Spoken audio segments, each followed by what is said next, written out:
Me and Sarah. The preliminary hearing has recess. Funny, like the judge and the lawyers are going to play outside. Dodgeball? Flag football? It's just a day, but the hearing feels like forever. It's awful being talked about. Ma weeps. Grandma whispers mercy. Pop twists his fist in his palm. Lawyers in blue suits fight. Except for a slight narrowing of her eyes, the judge's expression never changes. Officer Moore's wife is in the courtroom. Kim isn't. I'm glad. Outside, thousands of protesters stomp, shout in the streets. Some chant, "No justice, no peace." They carry signs. Justice for Jerome. Black children's lives matter. Stay woke. Is my son next? Police have helmets and plastic shields. Several sit on horses. NBC, ABC, Fox all have vans with antennas and slick-dressed reporters yakking in the microphones. Ma, Pop, and Grandma are escorted home by Uncle Manny and Reverend Thornton. Today, it's easier being in Sarah's room than anywhere else. Visiting Sarah cuts through loneliness. Sometimes she speaks to me. Sometimes she knows I want to be quiet. She wants quiet too. Protesters picket outside her house. Sarah keeps her window closed. Her world is upended. I get that. Sarah's almost as messed up as me. How come you, not your dad, sees me? Sarah doesn't answer. Her whole body shakes. I'd be freaked too if I had doubts about my pop. Emmett says I'm supposed to help you, she says, balling her hands into fists. Why I listen to him, I don't know. I think a white man killed him too. A cop? I don't know. Quiet, I squat. Like a flip book, images race through my mind. Me, playing, turning, falling. You said I was in the news. You recognized my picture. That's all. Just a photo. My parents don't want me to read about it. See it. See it? Sarah's eyes widen. Video. She inhales, stricken. Maybe there's video. If there's video, she'd know once and for all her dad lied. She stands in front of her computer. Maybe you shouldn't, Sarah. She taps a button. The screen brightens. Maybe you should listen to your parents. I don't know why I'm saying this. Crazy. Part of me doesn't want to see Sarah hurt. I'd like to see it. Determined, she sits in the chair, types my name, and pages of articles, links appear. She clicks. Seconds. That's all. 2 seconds. Me, standing, a police car moving fast. I turn, fall. The gun skitters. I bleed. Dad didn't warn you? He didn't say, halt, police? We watch the silent screen. Images flicker. Ghostly shadows. We don't move. I don't breathe. Sarah holds her breath. It's like a movie. I'm inside a movie. Sarah exhales.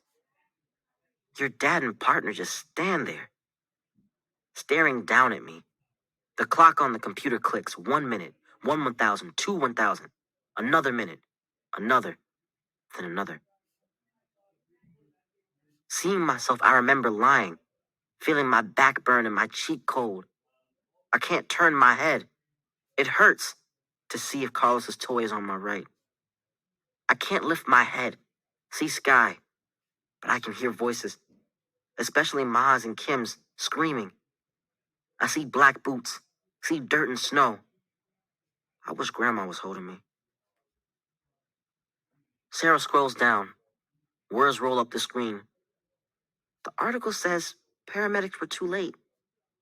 Seeing me dying, my thoughts race. Who recorded the movie? Why didn't they help me? Call the police. Can you call the police on the police? Staring at the computer, I can tell when I died. Like rising smoke, my spirit leaves. Sarah's face is bleak. I'm so sorry, Jerome. So sorry. If I could, I would hug you, bring you back to life. Her body leans forward, like she thinks she can touch me, like she's yearning, needing connection. Sarah is forever changed. I can see that. She murmurs, "He didn't see you. My father didn't really see you." "Does he see you, Sarah? Did he take you skating?" I ask, sarcastic. "Did he?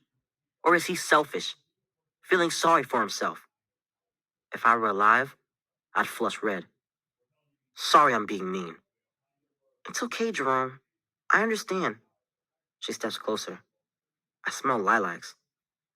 She does understand. I blink. Out of the corner of my eye, I think I see Emmett. A shadowy outline. A breeze flutters the curtain. I wish I could be hugged. Hug Sarah, too. Preliminary hearing, Chicago Courthouse, April 18th. "You were the operator that answered the 911 call?" "Yes. Yes, I did." The 911 operator looks like a college student. Red hair, black rimmed glasses. Nervous, she twists her hands. "Did the caller identify themselves?" "No." "What did the caller say?" "A boy. No, a man was in the park with a gun." The transcript says toy gun. "Yes, toy gun." "Did you tell the reporting officers that?"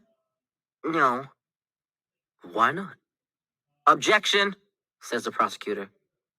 "Speaks to credibility." "Answer the question," insists the judge. I don't know. I don't know. I don't know why I didn't say toy." The girl fidgets. "Did you know? In Cleveland, Tamir Rice also died because officers thought his toy was real." "I object."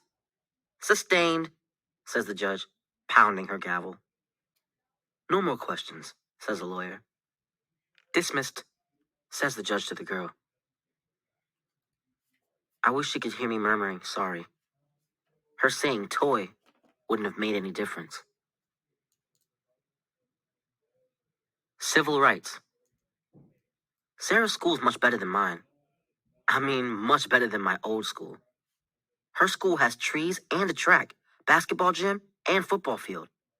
My school has a chain link fence and concrete where I ran and played hoops. Her school is mainly white. Mine was mainly black and Hispanic. Her school has a library with computers. Mine doesn't even have a librarian. Being dead, I see places I never saw before. See homes, not high-rise projects. Schools better than I ever imagined. Who knew there were schools with computer and science labs? Libraries with fluffy pillows and couches. I wouldn't have minded going to Sarah's school. If I'd gone to Sarah's school, I never would have been late or faked being sick. I don't think any kid at my old school, even the troublemakers, would have minded a sky blue painted school with bright lights and clean hallways. The nice librarian with glasses dangling from her neck comes towards us, stops, her face puzzled, then steps around me and squeezes Sarah's shoulders. "Shouldn't you be in class, Sarah?" Sarah doesn't answer. "Are you all right?" The librarian, Miss Penny, her name tag says, encourages Sarah to sit. "I'll call the principal's office. Let her know you're here." "No, wait." Miss Penny plops down in the kid-sized chair. She leans forward. "Do you want a counselor? I can call Mr. Stevens." "No, I just want to sit." Miss Penny leans back. "Sit as long as you need." "How about forever?" Miss Penny pats her hand. "You get hungry, I think. Bored." Sarah can't help but giggle, and I feel lighthearted. I haven't heard laughter in a long time. Sarah stops. "In class, some kids talk about what a good cop my dad is. He is a good cop, but he can't be if he killed a kid. Can he?" Miss Penny doesn't say a word, just hugs her. "Ask her about Emmett," I whisper, though Miss Penny can't hear me anyway.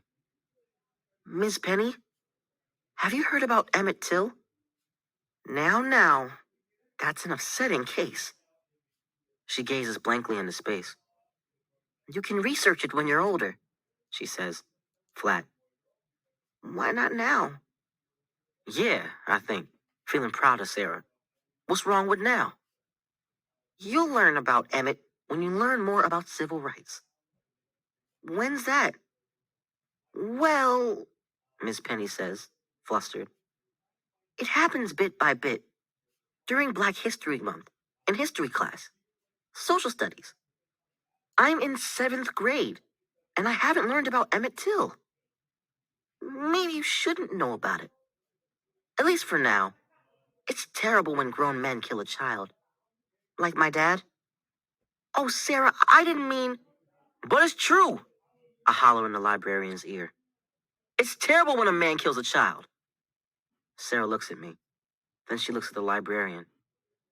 Jerome died in the city, Chicago. The same city where Emmett was born. That's true, but Emmett Till was murdered in Mississippi 60 years ago. So what's the difference? Emmett's death made a difference. His death began the African American civil rights movement. You mean like Martin Luther King Jr.? Yes, but much more. Desegregation of schools, Brown versus Board of Education, desegregation of trains, buses. You've heard of Rosa Parks, the March on Washington, the Voting Rights Act. So much more, Sarah. You're saying Jerome's death is less important? No, I'm not saying that. I was a young girl, just like you, when the call for civil rights went out. My family was Jewish. We knew discrimination too. All types of people fought for change. In 1955, Mrs. Till was very, very brave. She insisted on an open casket. She wrote, "Let the world see what I have seen." Can I see? Miss Penny closes her eyes, shakes herself, then sighs. Better to light a candle than curse the darkness. What's that mean? A Chinese proverb. It means, I'm going to show you a picture of Emmett Till. I was the same age as you when I saw it. Miss Penny types casket and Till in the computer's search bar. Click. I turn away. I don't want to see. Dead is dead. Doesn't matter what dead looks like. I walk out of the library, down the hall, through the front doors. It's a bright, sunny day. I hear Sarah sobbing. Oh, over and over and over. Wandering. Leaves are budding. I walk and walk and walk.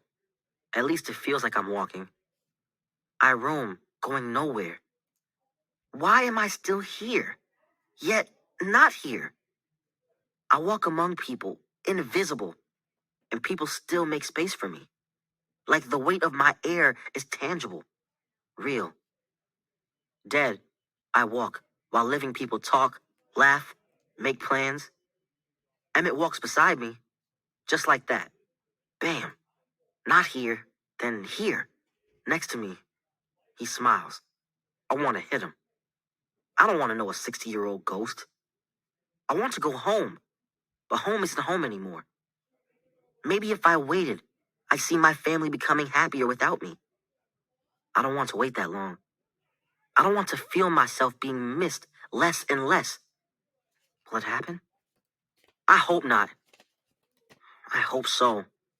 I don't want Ma, Pop, Grandma, and Kim to be unhappy forever because of me.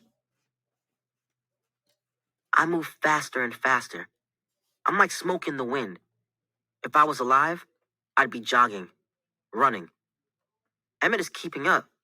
I'm angry and angrier. Stop bothering me, I shout. Go away. Leave me alone. I stop abruptly. If we were alive, me and Emmett would crash into each other. Why were we killed? I holler. Right. Why? Another ghost walks ahead, dipping side to side, swaying. He's graceful, fly, hip, wearing a gray hoodie. Who's that? I ask. Killed about 6 years ago, in Florida. Hey, kid, I yell. Hey! He keeps walking, bebopping ahead of me. All I can think, Peter Pan sucks.